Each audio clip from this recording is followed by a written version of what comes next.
મિત્રો, ડાંગ જિલ્લામાં પ્રથમ વખત બાયોલ્યુમિનેસન્ટ ફૂગ એટલે કે જે રાત્રે ચમકે છે એવી ફંગસ ફૂગ જોવા મળી છે અને ગુજરાતની અંદર આ કદાચ પ્રથમ વખત છે, કારણ કે દક્ષિણના આપણા ભાગમાં મહારાષ્ટ્ર, ગોવા, કેરળ, તમિલનાડુ, કર્ણાટકમાં જોવા મળે છે, પણ ગુજરાતમાં આ જોવા મળી હોય એવો પ્રથમ કિસ્સો છે. અને તાપી જિલ્લાના સોનગઢના વન વિભાગના કર્મચારી સૌરભ જ્યારે ફોટો લઈ રહ્યા હતા ત્યારે તેમને જોવા મળી છે.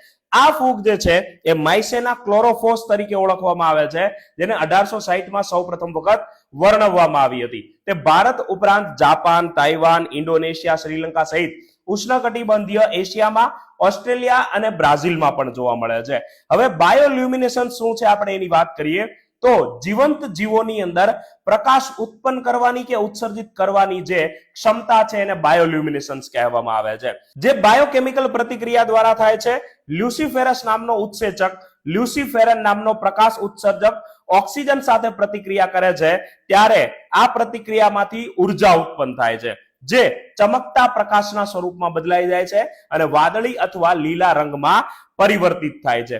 દરિયામાં પણ તમે બાયોલ્યુમિનેશન્સ પ્લાન્કટન જોયું હશે કે જ્યાં દરિયા કિનારો ચમકતો જોવા મળ્યો હોય એ ડાયનોફ્લેજેલેટસ હોય છે.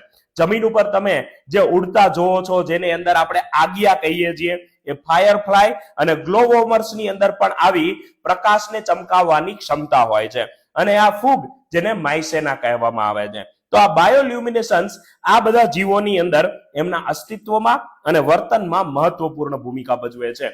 શિકારને આકર્ષવા માટે અથવા પોતાના સાથીને આકર્ષવા માટે, કોઈ વાતાવરણની અંદર ભળી જવા માટે, છદ્યાવરણની અંદર કોમ્યુનિકેશન એટલે કે સંચાર કરવા માટે અને સંવર્ધન કરવા માટે આ બાયોલ્યુમિનેશન્સ એમના માટે બહુ કામ આવે છે.